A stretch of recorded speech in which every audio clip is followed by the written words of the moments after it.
দলের যারা তৃণমূল পর্যায়ের নেতা কর্মী আছেন তারা তাদের উপরের স্তরের নেতৃত্বকে মতামতের ভিত্তিতে বা গণতান্ত্রিক একটি উপায়ের মাধ্যমে বাছাই করবেন।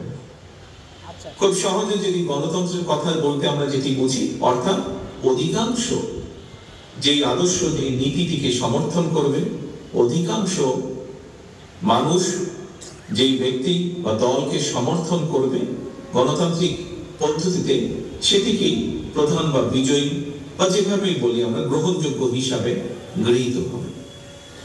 আজকে সহকর্মীবৃন্দ, এখানে 808 জন কাউন্সিলর এই সম্মেলনে অংশগ্রহণ করেছেন এবং এই 808 জন কাউন্সিলরের মধ্যে অধিকাংশ একটি পদ ছাড়া, একটি পদে মোটামুটি ভাবে সকলে উইথড্র করে না, অন্যরা উইথড্র করে না, একজন প্রার্থী ছিলেন। বাকি পদে জেনারেল সেক্রেটারি পদে আমরা দেখেছি ভোট প্রক্রিয়া সম্পন্ন হয়েছে এবং ভোট প্রক্রিয়ার মাধ্যমে অধিকাংশ কাউন্সিলর বৃন্দ যাকে যোগ্য মনে করেছে তাকে আগামী সাংগঠনিক মেয়াদ পর্যন্ত দায়িত্ব দেওয়া হয়েছে দলকে পরিচালনা করার জন্য। প্রিয় সহকর্মী বৃন্দ, আমরা একটি কথা প্রায়শ বলে থাকি, কি সেটি হচ্ছে জনগণই বিএনপির সকল রাজনৈতিক ক্ষমতার উৎস। আজকের এই অনুষ্ঠানের মাধ্যমে শুধু ঠাকুরগাঁ জেলা নয়, আপনারা নিশ্চয়ই খেয়াল করে দেখেছেন বিগত কয়েক মাস ধরে বাংলাদেশের অনেক জেলাগুলোতেই, অনেক জেলায় আমরা এইরকম নির্বাচনী প্রক্রিয়ার মাধ্যমে আমাদের দলকে সুসংগঠিত বা সুন্দরভাবে নতুনভাবে আবার গড়ে তোলার চেষ্টা করছি, নতুনভাবে দলের ভিত্তিকে মজবুত করার চেষ্টা করছি এই গণতান্ত্রিক প্রক্রিয়ার মাধ্যমে, ভোটাভুটির মাধ্যমে। কারণ কাউন্সিলরদের প্রকৃত মতামতের মাধ্যমেই দলের যেরকম সঠিক নেতৃত্ব বের হয়ে আসবে, ঠিক একইভাবে আমরা মনে করি দেশের ক্ষেত্রে বাংলাদেশের মানুষকে সুযোগ দিলে বাংলাদেশের মানুষ তাদেরকে বা দেশকে কারা নেতৃত্ব দেবে সেই সঠিক নেতৃত্বকে বের করে আনতে সক্ষম হবে বা বের করে নিতে পারবে। এবং প্রিয় সহকর্মীবৃন্দ, বিগত দিনগুলোতে আমরা কি দেখেছি? বিগত দিনগুলোতে আমরা যে চিত্রগুলো দেখেছি, আমাদের আগের বিভিন্ন বক্তা তাদের বক্তব্যে সেগুলো উপস্থাপন করেছেন। আমরা যে চিত্রগুলো বিগত কয়েক বছর, বিগত এক যুগেরও বেশি সময় ধরে দেখেছি, মানুষের কথা বলার অধিকার, মানুষের ভোট দেওয়ার অধিকার, জবাবদিহিতা, যে কোনো বিষয়, সব ব্যবস্থাগুলোকে ধ্বংস করে দেওয়া হয়েছিল।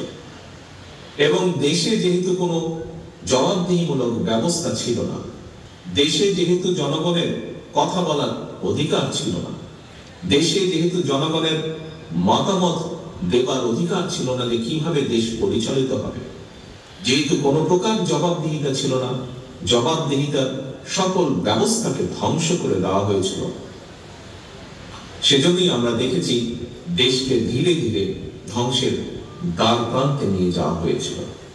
আমরা দেখেছি কিভাবে আইন শৃঙ্খলা পরিস্থিতি সে সময় দেখা হতো, গুম খুন হত্যা, একে আজ ধরে নিয়ে যাচ্ছে, তাকে কাল ধরে নিয়ে যাচ্ছে। আমরা দেখেছি কিভাবে লক্ষ লক্ষ বিরোধী দলীয় নেতাকর্মী, বিশেষ করে বিএনপি নেতাকর্মীদের নামে কিভাবে লক্ষ লক্ষ গায়েবী মামলা সারা দেশে দেওয়া হয়েছিল। আমরা দেখেছি কিভাবে বিরোধী দলের নেতাকর্মীদেরকে গুম খুনের শিকার হতে হয়েছে, সপ্তাহের পর সপ্তাহ, মাসের পর মাস, বছরের পর বছর। আমরা দেখেছি বিরোধী দলীয় নেতাকর্মীদেরকে আদালতের বারান্দায় ঘুরতে হয়েছে অথবা জেলখানার পিছনে, হাজতের পেছনে তাদেরকে থাকতে হয়েছে মিথ্যে মামলা।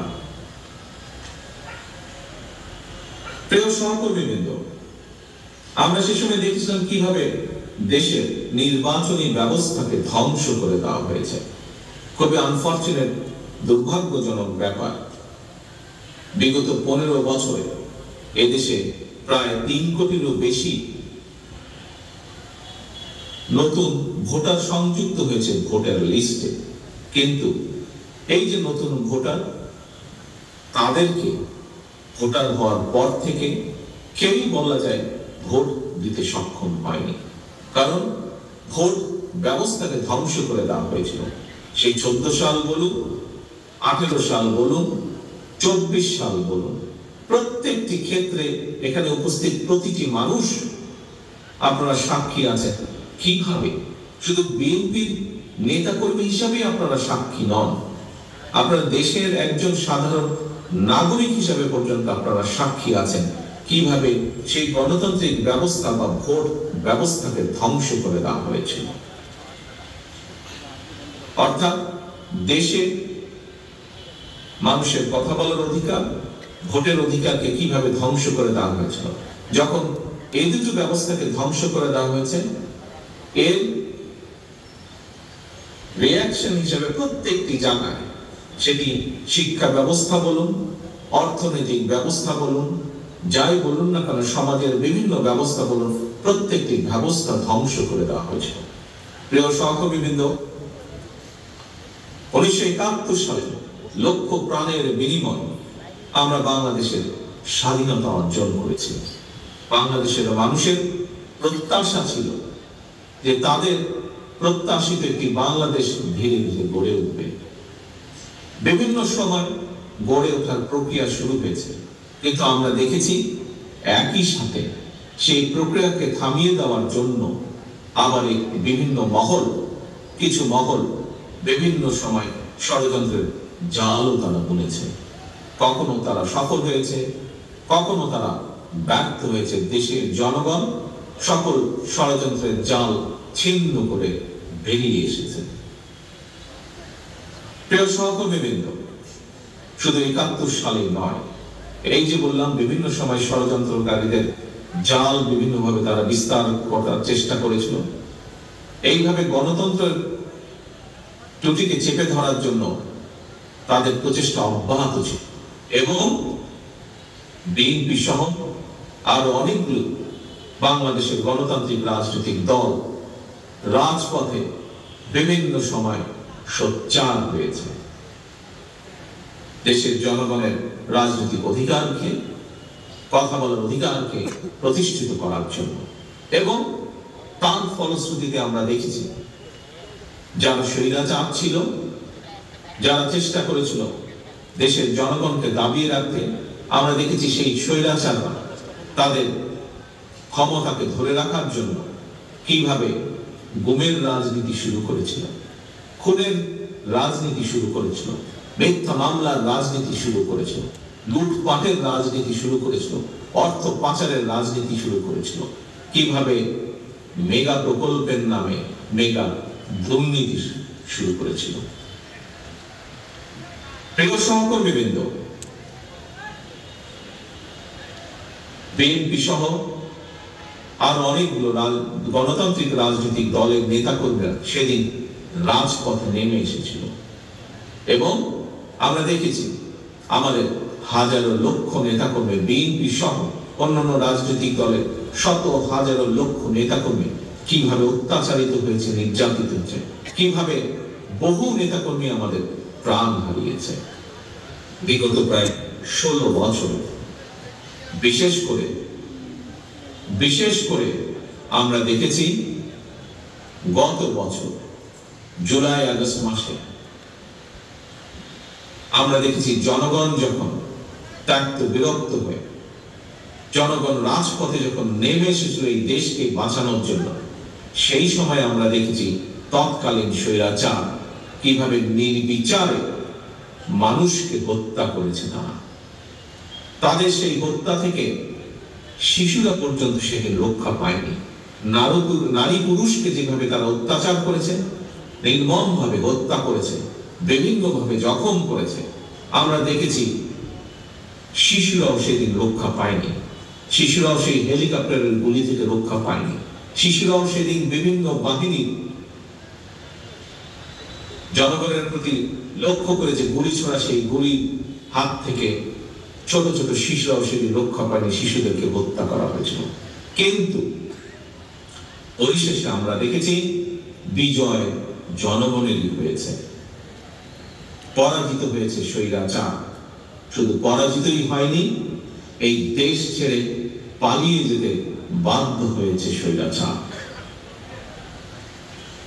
প্রিয় সহকর্মীবৃন্দ,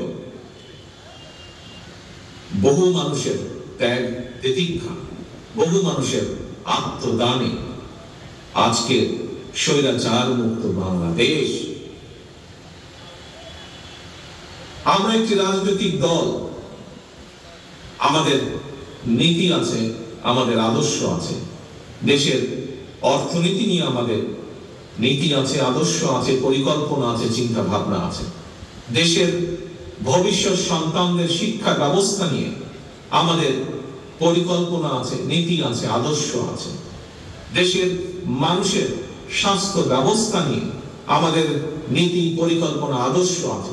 এইভাবে প্রত্যেকটি সেক্টরে আমাদের পরিকল্পনা বা লক্ষ্য বা উদ্দেশ্য আছে একটি রাজনৈতিক দল হিসাবে।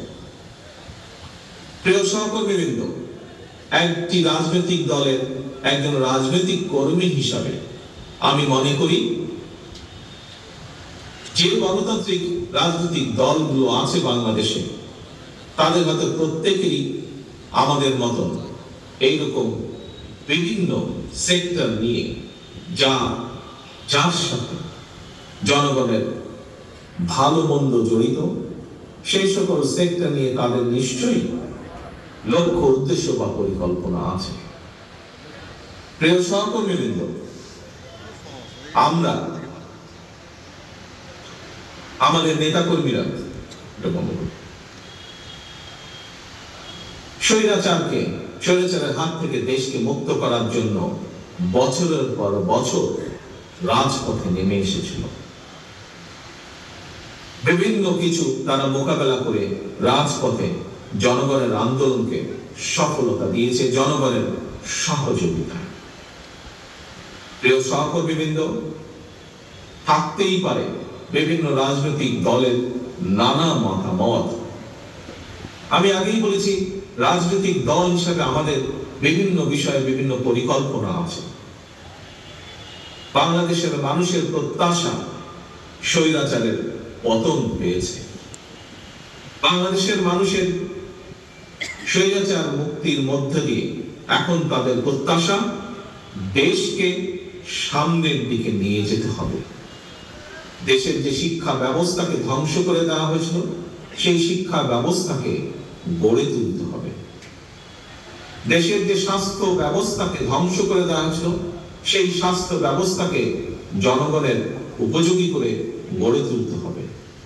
দেশের কৃষকরা যে বিভিন্ন সমস্যার সম্মুখীন, সেই সমস্যাগুলো ধীরে ধীরে সমাধান বের করে নিয়ে আসতে হবে, যাতে কৃষক এবং সামগ্রিকভাবে দেশের মানুষ উপকৃত হয়। দেশের বহু মানুষ, যুবক শ্রেণী সহ, তরুণ শ্রেণী সহ বহু মানুষ বেকার, কোটি কোটি মানুষ আজ বেকার। এই বেকার যে মানুষগুলো আছে, তাদের কর্মের ব্যবস্থা করতে হবে রাজনৈতিক দলগুলোকে। সেই সম্পর্কিত পরিকল্পনা থাকতে হবে, এই সমস্যার সমাধানের সুরাহা দিতে হবে, নির্দেশনা দিতে হবে, দিক নির্দেশনা। একইভাবে বাংলাদেশের নারীদের বহু সমস্যা আছে, কিভাবে সেই সমস্যার সমাধান মোকাবেলা করা যায়, সেই সমস্যার মোকাবেলা করা যায়, সেগুলোর দিক নির্দেশনা দিতে হবে আমাদেরকে। প্রিয় সহকর্মীবৃন্দ, আজ আমরা দেখছি বিভিন্ন বিষয় বেশ কিছু রাজনৈতিক দলগুলো কতগুলো বক্তব্য তারা উপস্থাপন করছেন। বক্তব্য আমরা দিতেই পারি। প্রত্যেকটি রাজনৈতিক দলের গণতান্ত্রিক ব্যবস্থায় তাদের বক্তব্য দেবার অধিকার অবশ্যই তাদের আছে।